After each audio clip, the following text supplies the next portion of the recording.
बदलापुरातील ग्रामीण भागासह शहरी भागातील नागरिकांना सुद्धा पाणी टंचाईच्या झळा भेडसावत आहेत। बदलापूर शहरातील नागरिकांनी हंडा, कळशी, बादल्या घेऊन घोषणा देत पाण्याच्या समस्येकडे प्रशासनाचं लक्ष वेधण्याचा प्रयत्न केलाय। तर लाखो रुपये खर्चून बदलापुरात घरं घेतली जातात, मात्र त्या घरामध्ये पाणी नसल्यामुळे रहिवाशांना हजार रुपये खर्चून रोज टँकरचं पाणी पिण्याची वेळ आली आहे। या पाण्याच्या समस्येमुळे नागरिक चांगलेच हैराण झालेत।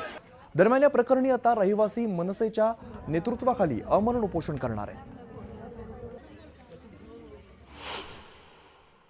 आज बदलापूरमध्ये डॅम असून सुद्धा अख्ख्या मुंबईला पाणी मिळतंय, पण आम्हाला बदलापूरमध्ये राहून सुद्धा आम्हाला पाणी मिळत नाहीये। एकतर आम्हाला आमच्या बिल्डरने तर फसवलंच आहे, वरतून आम्हाला आता वरतून कळतंय की तिथूनच आम्हाला पाणी पुरवलं जात नाहीये। तर आम्ही किती दिवस हे हालत काढायचे आहेत। आज आम्ही टँकरचं पाणी पितो, ते अत्यंत घाणेरडं पाणी येतं, कुठून येतं काय येतं आम्हाला काही ठाऊक नाहीये। बिल्डर आमच्यापासून सगळ्या गोष्टी लपवत आलाय आणि आता पाण्याचा असा प्रॉब्लेम कळाला आम्हाला की तिथूनच आम्हाला पाणी येत नाहीये। किती दिवस आम्ही टँकरचं पाणी वापरायचं आणि किती दिवस आम्ही आमचे असे हाल करत राहायचे आहेत।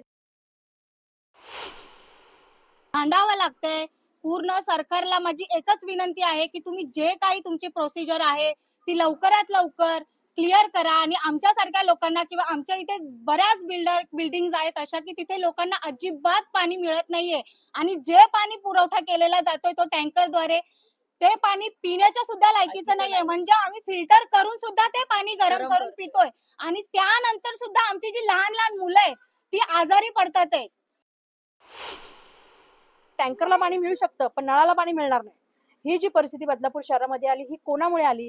अमृत योजना असेल किंवा आता अभय योजना आलेली आहे की तुमची बिलं म्हणजे तुमचं व्याज जे आहे ते माफ केलं जाणार आहे, पण व्याज माफ करताना तुम्ही पाणी पण द्या ना लोकांना।